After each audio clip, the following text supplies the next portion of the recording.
بسم اللہ الرحمن الرحیم۔ السلام علیکم۔ اگر آپ سب کو میری کہانیاں اچھی لگتی ہیں تو فرینڈز پلیز میرے چینل کو سبسکرائب کر دیں اور ساتھ ہی بیل آئیکن کو بھی پریس کر دیں تاکہ میری نئی آنے والی کہانیوں کا نوٹیفیکیشن آپ لوگوں کے پاس پہنچ جائے۔ میں اجلا عروسی میں بیٹھی اپنے شوہر کے انتظار کر رہی تھی کہ دروازہ کھلا اور ایک نوجوان لڑکی میرے کمرے میں داخل ہوئی۔ لڑکی کی آنکھوں میں وحشت تھی اور وہ بہت ڈری ہوئی لگ رہی تھی۔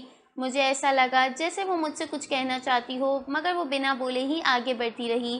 میری آنکھوں میں اس کے لیے خوف بڑھ رہا تھا، مگر وہ مسلسل آگے بڑھتی رہی یہاں تک کہ وہ ناقابل برداشت حد تک میرے قریب آ گئی اور میرے پاس ہی بیڈ پر بیٹھ گئی۔ کمرے میں اور کوئی نہیں تھا کیونکہ سب لوگ مجھے میرے دلہا کے لیے چھوڑ کر کمرے سے رخصت ہو چکے تھے اور دلہا صاحب ابھی تک اپنے دوستوں میں مگن تھے۔ مجھے لگا کہ جیسے یہ لڑکی کچھ ذہنی طور پر معذور ہے یا پھر مجھ سے کسی قسم کا بدلہ لینا چاہتی ہے۔ کیا بات ہے، کہیں یہ مجھے جانتی تو نہیں؟ ہزاروں سوالات تھے جو میرے ذہن میں عمدر تھے، مگر لڑکی نے مجھ سے کوئی بات نہیں کی تھی۔ پھر اس نے خاموشی سے میرے چہرے کی طرف ہاتھ بڑھایا، آنکھوں میں آنسو لیے اس نے میرا چہرہ نوچنا شروع کر دیا۔ تب مجھے مزاحمت کرنا پڑی۔ میں اٹھ کر کھڑی ہوئی اور اس سے چیخ کر پوچھنے لگی، تم ہو کون اور ایسا کر کیوں رہی ہو؟ میں نے کیا بگاڑا ہے تمہارا؟ میری بات سن کر وہ اپنا منہ ہاتھوں میں چھپا کر پھوٹ پھوٹ کر رونے لگی اور پھر حیرت سے ادھر ادھر دیکھنے لگی جیسے اسے یقین نہ آ رہا ہو کہ وہ اسی کمرے میں کھڑی ہے۔ پھر اس نے ادھر ادھر دیکھا اور روتی ہوئی کمرے سے بھاگ کر چلی گئی۔ میں اس لڑکی کا عجیب و غریب روپ دیکھ کر حیران تھی کہ آخر اسے ہو کیا گیا ہے، مگر میں نے اپنا منہ بند ہی رکھا کہ کہیں اپنے شوہر کو بتا کر اس کا خوشگوار موڈ برباد ہی نہ کر دوں، کیونکہ مجھے اماں ابا نے کہا تھا کہ تمہارے ساتھ لاکھ مسئلے مسائل ہو جائیں گے، تم اپنے سسرال سے قدم نہ نکالنا، اچھی بیٹیاں اپنے سسرال سے واپس نہیں آتی، صبر و شکر سے کام لیتی ہیں۔ سو میں نے بھی اپنے شوہر کو اس معاملے کی پوچھ گچھ سے پریشان نہیں کیا، مگر اگلے دن جب میں صبح اٹھی میرے شوہر نے مجھے کہا کہ تم کپڑے اچھی طرح پہنو، زیور وغیرہ پہن کر تیار ہو جاؤ، سب ناشتے پر ہمارا انتظار کر رہے ہیں۔ یہ ایک بڑا خاندان تھا جس میں بہت ساری نندیں بھی تھیں اور دیور بھی اچھے خاصے تھے۔ میں اچھی طرح تیار ہو کر نیچے والے کمرے میں آ گئی جہاں سب لوگ ڈائننگ ٹیبل کے پاس بیٹھے تھے۔ تب میری نظر اسی لڑکی پر پڑی تو میں حیران ہو گئی۔ میں نے اپنے شوہر سے پوچھا یہ کون ہے؟ اس نے بھی مجھے دیکھ لیا تھا اور پہچان بھی لیا تھا۔ میرے شوہر مسکرا کر بولے، ارے تم نے اسے نہیں ملی، یہ تو میری سب سے لاڈلی اور چھوٹی بہن زوبیہ ہے۔ زوبیہ، تم نے اپنی بھابھی سے ملاقات نہیں کی؟ زوبیہ اپنے بھائی کی بات سن کر اپنا چہرہ ہاتھوں میں چھپانے لگی۔ غالباً اسے بھی اس بات کی شرمندگی تھی جو اس نے کل رات مجھ سے کی تھی۔ اتنے میں ایک بزرگ آ گئے، یہ میرے سسر تھے اور ان کے آتے ہی سب لوگ چپ ہو کر ٹیبل پر بیٹھ گئے جیسے انہیں سانپ سونگھ گیا ہو، اور میری نند زوبیہ تو مکمل گھبرا گئی تھی، وہ تو جیسے سانس بھی بند کر کے بیٹھ گئی تھی۔ مجھے اس پر حیرت ہوئی۔ تھوڑی دیر کے بعد سسر نے کھانا شروع کیا تو سب لوگ کھانے لگے۔ مجھے بہت سخت حیرت اس بات کی تھی کہ سسر کے کھاتے ہوئے کوئی شخص آپس میں بات نہیں کر رہا تھا۔ میری ساس بھی بہت سخت مزاج کی لگ رہی تھی۔ ناشتہ خاموشی سے ہی ختم ہوا۔ جب میرے سسر نے کھانا چھوڑا تو سب لوگوں نے اپنا ہاتھ کھانے سے پیچھے کر لیا، تب مجھے بھی اپنا ہاتھ کھینچنا پڑا۔ بہرحال اس کے بعد ساس اور سسر وہاں سے چلے گئے، باقی بچے بھی اٹھ کر جانے لگے جبکہ زوبیہ وہاں سے برتن اٹھانے لگی۔ اب مجھے سمجھ آیا کہ زوبیہ بیچاری پر کیا بیتی ہوگی، وہ تو سارے گھر کے کام کے لیے کرتی ہے جبکہ گھر میں اور کوئی ہاتھ بٹانے والا تک نہیں تھا۔ میں زوبیہ کی وجہ سے پریشان بھی تھی اور حیران بھی تھی کہ زوبیہ نے کل رات میرا چہرہ کیوں نوچا، حالانکہ وہ تو ایک نارمل لڑکی نظر آ رہی تھی، اس میں ایسی کوئی خامی نہیں تھی، پھر اس کی یہ حرکت میری سمجھ سے باہر تھی۔ بہرحال میں نے زوبیہ سے کچھ نہیں کہا اور اپنے کمرے میں آ کر بیٹھ گئی، سوچنے لگی کہ اپنے شوہر سے اس بارے میں کیسے بات کروں۔ بہرحال وہ دن مہمانوں میں گزر گیا، میرا زوبیہ کی طرف دھیان نہیں گیا۔ رات کو میرے شوہر امجد میرے پاس آئے اور بولے، آج ہماری شادی کی دوسری رات ہے، کیوں نہ ہم کہیں باہر گھومنے پھرنے چلیں؟ مجھے تو اس موسم سے باہر جانا بے حد پسند ہے، پھر تمہیں پہلی بار لے کر جاؤں گا تو مجھے بہت خوشی ہوگی۔ امجد کی بات سن کے میں بھی بہت خوش ہو گئی۔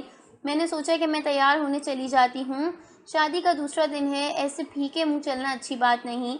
امجد نے بھی کہا کہ وہ میرا انتظار باہر گاڑی میں کریں گے۔ میں اپنے کپڑے پہننے اندر کمرے میں چلی گئی۔ میک اپ کر کے فارغ ہوئی ہی تھی کہ پیچھے گھر میں کچھ شور سنائی دیا۔ میری ساس اور نندیں چیخ رہی تھیں۔ گھبرا کر میں نے اپنا میک اپ ادھورا ہی چھوڑا اور سیڑھیوں سے اتر کر نیچے والے فلور پر گئی، لیکن وہاں جا کر کیا دیکھتی ہوں کہ میری ساس کا رو رو کر برا حال ہے جبکہ میری نند بے ہوش ہونے کے قریب تھی۔ میرے شوہر جو باہر گاڑی میں بیٹھے تھے وہ بھی گھبرا کر اندر آ گئے، سب نے مل کر میری نند کو اٹھایا، گاڑی میں ڈالا اور پھر ہاسپٹل کی طرف جانے لگے۔ اس وقت میری ساس بھی میری نند کے ساتھ ہی گاڑی میں بیٹھ گئی اور امجد جلدی سے ان کو قریبی اسپتال لے گئے۔ یہ ساری بدمزگی دیکھ کر میرا بھی موڈ کھٹا ہو گیا، مگر میں نے اپنے شوہر سے گلہ نہیں کیا کیونکہ میرے شوہر واقعی چاہتے تھے کہ میں ان کے ساتھ گھومنے پھرنے چلوں۔ خیر میں اپنے کمرے میں آ گئی۔ رات کے تقریباً 2 بجے تک میری ساس اور میرا شوہر گھر نہیں آئے۔ جب یہ لوگ آئے تو میری نند ٹھیک ٹھاک تھی، اس کے چہرے پر تازگی تھی، جبکہ میری ساس کو سخت غصہ آیا ہوا تھا۔ ایسا لگتا تھا جیسے وہ اس بات سے سخت نالاں ہیں کہ انہیں اپنی بیٹی کو رات کے اس وقت اسپتال لے جانا پڑا۔ وہ اسے ڈانٹ کے چلی گئیں کہ اچھا کھایا پیا کرو تاکہ تم کو یہ کمزوری نہ ہو، بار بار تمہیں اسپتال نہیں لے جا سکتے۔ جبکہ میرے شوہر امجد کافی پریشان تھے۔ وہ کمرے میں آئے تو ان کا موڈ پہلے جیسا نہیں تھا۔ کہنے لگے تم بہت خوش قسمت ہو، تمہارے ماں باپ اچھے ہیں، مگر ہمارے ماں باپ کی سخت مزاجی کا عالم تو دیکھو۔ میری بہن کے پیٹ میں درد ہوا اور اماں اس قدر باتیں سنا رہی ہیں جیسے اس سب میں اس کا کوئی قصور ہو۔ اپنے شوہر کو تسلی دینے کے بعد میں نے ان سے ڈھیروں باتیں کی۔ وہ کہنے لگے کہ میں ضرور تمہیں اگلے ہفتے گھمانے لے جاؤں گا، اس ہفتے میں نے بہت چھٹیاں کر لی ہیں، اب تم اگلے ہفتے کا انتظار کرو، ہم ضرور چلیں گے۔ میں بھی بے صبری سے اگلے ہفتے کا انتظار کر رہی تھی۔ ویسے بھی یہ ہفتہ تو دعوت وغیرہ میں ہی گزر گیا تھا۔ اگلا ہفتہ آیا تو جمعے کے روز میرے شوہر بولے میرا ہفتہ اور اتوار چھٹی ہے، کیوں نہ ہم لوگ آج گھومنے پھرنے چلیں، ہمارے لیے تفریح بھی ہو جائے گی اور پھر کوئی چیز بھی خرید لیں گے جو تمہیں ضرورت ہو۔ پھر وہ کچھ پریشان ہو کر بولے رکو میں زوبیہ کا حال پوچھ کر آتا ہوں، کہیں ایسا نہ ہو کہ اس کی طبیعت پھر سے خراب ہو۔ یہ کہہ کر وہ نیچے والے فلور میں چلے گئے اور زوبیہ سے بات کرنے لگے ہی تھے کہ زوبیہ کے چیخنے کی آواز سنائی دی۔ میں بھی حیران اور پریشان ہو کر نیچے کی طرف بھاگی۔ میری ساس اور سسر بھی کمرے سے باہر نکل آئے۔ زوبیہ کی حالت بہت خراب ہو رہی تھی۔ میرے شوہر نے یہ حالت دیکھی تو بولے جلدی سے جاؤ، میرا بیگ لے کر آؤ، مجھے ڈاکٹر کے پاس جانا ہوگا، اس کی پچھلی رپورٹس بھی دکھانی ہوں گی، کہیں ایسا نہ ہو کہ کوئی مسئلہ بڑھ جائے۔ اماں ابا آپ یہیں رکیں، ابھی بہت ایمرجنسی ہے، ہمیں اکیلے ہی جانا ہوگا۔ یہ کہہ کر انہوں نے زوبیہ کو جلدی سے اٹھایا اور گاڑی تک لے گئے۔ مجھ سے وہ فائل بھی مانگی اور یوں وہ گھر سے نکل گئے۔ میں حیران و پریشان انہیں بس دیکھتی ہی رہ گئی کیونکہ اب بھی ہم نے گھومنے ہی جانا تھا، مگر آج پھر یہ بدمزگی ہو گئی تھی۔ میں پریشانی سے منہ لے کر اپنے کمرے میں واپس آ گئی۔ میری ساس اور سسر کا غصہ دید نہیں تھا۔ یہ لڑکی کیا کرتی ہے خدا جانے، کھانا بھی نہیں کھاتی، اسی وجہ سے اس کی کمزوری بھی بڑھ رہی ہے۔ ماں باپ کو تو پریشان کر رکھا ہے اس ناحلف نے۔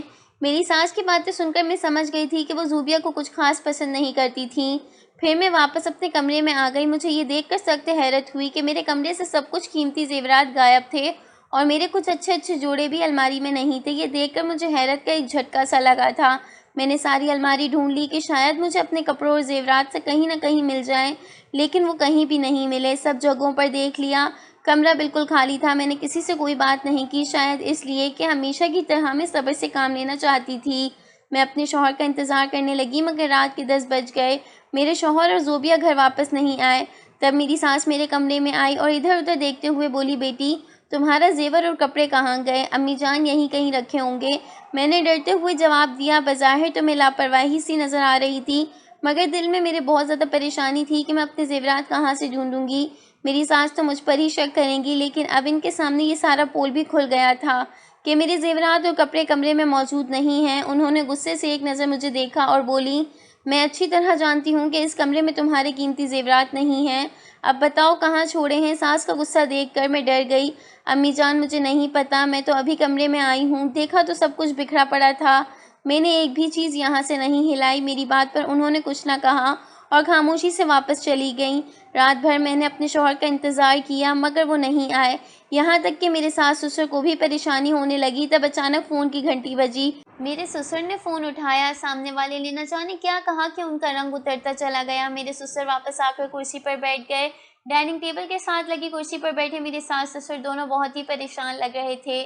پھر انہوں نے اپنے کمرے میں جا کر نہ جانے کیا مشورہ صلاح کیا کہ مجھے الگ کمرے میں بلا کر کہنے لگے تم ہماری بیٹی جیسی ہو، بہو کم اور بیٹی زیادہ ہو، ہم تمہارے بارے میں جو بھی فیصلہ کریں گے کیا تمہیں منظور ہوگا؟ جی امی ابو مجھے منظور ہوگا، اب میرے سرپرست آپ ہی تو ہیں۔ میں نے سعادت مندی سے جواب دیا تو ٹھیک ہے، اب تمہیں ہمارے ساتھ چلنا ہوگا جہاں ہم تمہیں لے کر جائیں گے۔ میرے سسر نے گہری روبدار آواز میں کہا تو میں سہم سی رہ گئی، خدا جانے یہ لوگ مجھے کہاں لے کر جانا چاہتے ہیں۔ انہوں نے مجھے سختی سے منع کیا کہ میں اپنے دیور یا باقی نندوں کو اس بات سے آگاہ نہ کروں، چنانچہ میں خاموش ہو کر بیٹھی رہی۔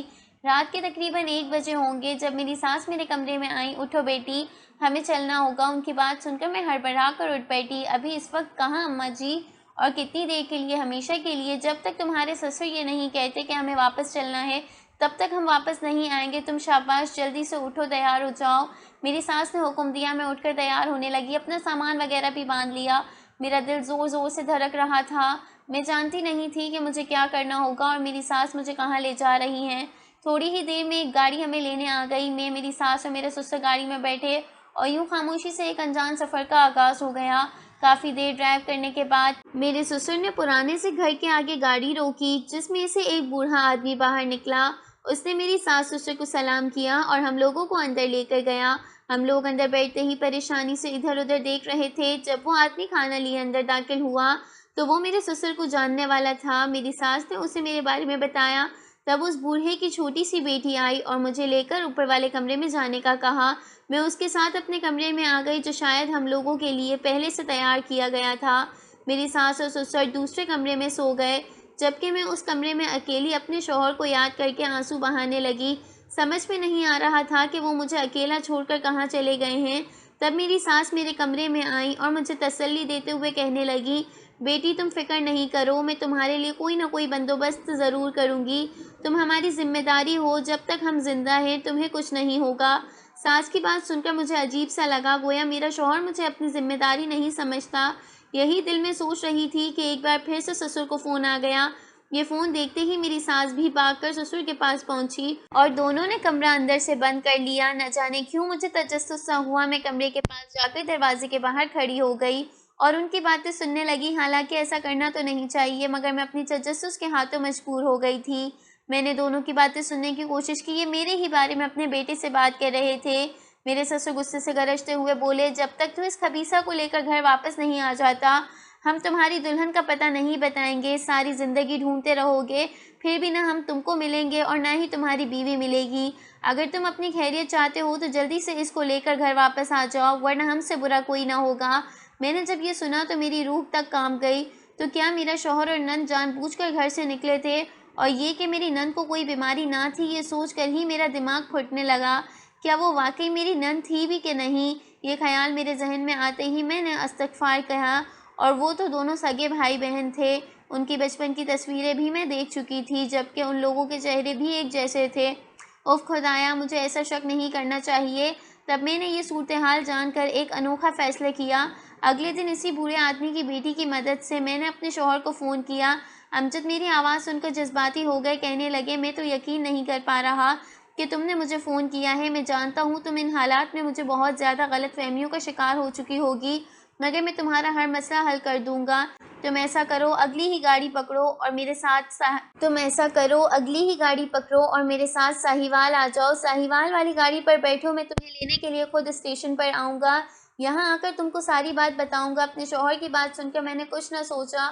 وہ میرے مزاجی خدا تھے، مجھے ان کا حکم ماننا تھا۔ ساس سسر ماں باپ کی جگہ تھے لیکن میرے اپنے شوہر کی بات میں نہیں ٹال سکتی تھی۔ میں نے ان کو بغیر بتائے اپنا سامان پیک کیا اور ساہیوال جانے والی گاڑی میں بیٹھ گئی۔ اسٹیشن پر میرا شوہر مجھے لینے آیا ہوا تھا۔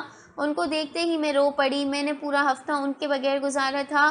ان کی حالت بھی ویسی ہی تھی۔ ہم دونوں کے درمیان بے پناہ محبت تھی۔ وہ مجھے لے کر ایک چھوٹے سے گھر میں چلے گئے جہاں پر پہلے سے میری نند اور ایک آدمی بیٹھے تھے۔ ان کے چہروں پر ڈر بھی تھا اور کچھ خوشی بھی تھی۔ یہ کون ہے؟ میں نے جلدی سے پوچھا۔ یہ زوبیہ، اور یہ زوبیہ کا شوہر ہے۔ امجد نے دونوں کی طرف اشارہ کرتے ہوئے کہا، تو میں سارا معاملہ سمجھ گئی مگر کوئی بھائی اپنی بہن کو گھر سے بھگانے کی مدد کیوں کرے گا؟ میں نے سوالیہ نظروں سے ان کو دیکھا تو وہ میری بات کو سمجھ کر بولے، ہاں تم جو سوچ رہی ہو وہ بالکل صحیح ہے مگر میں ہی جانتا ہوں کہ زوبیہ اس صدمے سے کس قدر ذہنی مریضہ بنتی جا رہی تھی۔ میرے امی ابا نے پہلے خود ہی اس کی منگنی کی تھی اس لڑکے سے جو کہ ان کا اپنا چہیتا تھا اور میں تو پہلے اس حق میں بھی نہیں تھا کہ ان دونوں کی منگنی یا شادی ہونی چاہیے کیونکہ ہمارے خاندانی اختلافات ایسے تھے کہ یہ شادی ممکن نہیں تھی مگر میں نے اس وقت اپنے فائدے کو دیکھتے ہوئے زوبیہ کی منگنی ساجد سے کر دی۔ یہ دونوں ایک دوسرے کو چاہنے لگے۔ جب ایک دوسرے کے لیے بے قرار رہنے لگے، ان کی شادی میں 2 ہی دن باقی تھے کہ میرے ابا نے یہ منگنی ختم کر دی۔ میری بہن کا تو برا حال تھا، یہاں تک کہ وہ نفسیاتی مریضہ بننے لگی۔ پھر میں نے سوچا کہ اس سے پہلے میری بہن اس صدمے سے اپنی جان ہی لے لے میں اس کی مدد کروں گا۔ چاہے کچھ بھی ہو جائے۔ میرے شوہر نے یہ بات کہی تو میں ساری بات سمجھ گئی تھی۔ میرے ظالم ساس سسر سے بچا کر وہ اپنی بہن کی شادی بحال کرنے اتنی دور آئے تھے، لیکن پھر اماں ابا نے مجھے بلیک میل کرنا شروع کر دیا کہ اگر تم اسے لے کر گھر نہیں آؤ گے تو ہم تمہاری بیوی کو کبھی تمہارے حوالے نہیں کریں گے۔ اپنے ماں باپ کی یہ باتیں سن کر میں بہت پریشان تھا۔ قریب تھا کہ میں زوبیہ کو لے کر گھر آ بھی جاتا، لیکن خدا کا شکر ہے کہ تم نے مجھ سے رابطہ کر لیا، ورنہ تو شاید میں آج ان 2 دلوں کو نہ ملا پاتا۔ مگر میرے شوہر نے یہ کہا تو میں فخر سے ان کو دیکھنے لگی۔ ایسے بھائی فی الوقت زمانے میں بہت کم ہی ملتے جو بہنوں کی خوشیوں کی قدر کریں، کیونکہ سب کی جھوٹی غیرت ان کے راستے میں آ جاتی ہے، جبکہ مجھے اپنے شوہر کی اس سمجھ اور عقل و فہم پر فخر ہے، اور میں خدا کا شکر ادا کرتی ہوں کہ مجھے اتنا سمجھدار جیون ساتھی ملا۔